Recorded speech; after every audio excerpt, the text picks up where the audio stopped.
বিসমিল্লাহির রহমানির রহিম। প্রিয় দর্শক, আজকে আসছি আমি আমার পেঁপে বাগানে। কেমন পেঁপে ধরছে, কেমন কি সেটা দেখার জন্য। এটা আমার একটা শাহী জাত পেঁপে বাগান। আমি ঘুরে, ঘুরে সব দেখাবো। মাশাআল্লাহ খুবই সুন্দর হয়েছে পেঁপে। আর পেঁপে পাকাও শুরু হয়েছে। মাশাআল্লাহ আমার কাছে পেঁপে পাকা শুরু হয়েছে। কিছুদিন আগের থেকে পাকা শুরু হয়েছে। এই যে পেঁপে পাকা শুরু হয়েছে। এরকম পেঁপে পাকলে আরো কালার আসবে। আমরা পাকা পেঁপে এরকম পেঁপে নিয়ে বীজ নিয়ে চারা করতেছি। এই পেঁপেটা আমি পারবো দেখুন। পেঁপেটা পাকছে। বিসমিল্লাহ।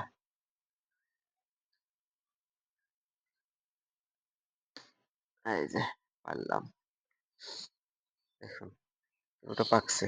এটা আর গাছে রাখা যাবে না। মাশাআল্লাহ। আলহামদুলিল্লাহ খুবই ভালো হয়েছে। পেঁপেটা দেখুন। পেঁপেটা বেশি না। এটা ৪ কেজি হবে। ৬-৭ কেজি বলে লাভ নাই। যেটা সত্য সেটাই। এটা ৪ কেজি পেঁপে হবে মাশাআল্লাহ। পেঁপেটা আমরা কাটে বীজ নিব। নিয়ে চারা করব। এই যে এখানে বড় পেঁপেগুলো আছে। এগুলা পাকতেছে। এগুলা নিয়ে বীজ করব আমরা মাশাআল্লাহ। এরকম সুস্থ সবল ভালো পেঁপের চারার বীজ পাবেন আপনারা। লাগলে আপনারা যোগাযোগ করবেন। চারা আমাদের আছে। চলুন দেখে আসি আমাদের পেঁপে চারাগুলা কেমন হয়েছে। আমরা চলে আসছি আমার পেঁপে চারা ঘরে। এই যে এটা আমার পেঁপে চারার ঘর। পেঁপের চারা রেডি আছে মাশাআল্লাহ। খুবই সুন্দর চারা আছে। এই যে,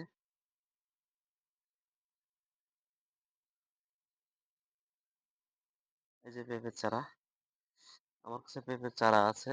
আপনারা লাগলে অবশ্যই নিতে পারেন। এপাশে চারা আছে। এপাশে আরো চারা হচ্ছে আমার কাছে। এই যে মাশাআল্লাহ খুবই সুন্দর চারা আছে। লাগলে আপনারা চারা নিতে পারেন। শাহিজাত।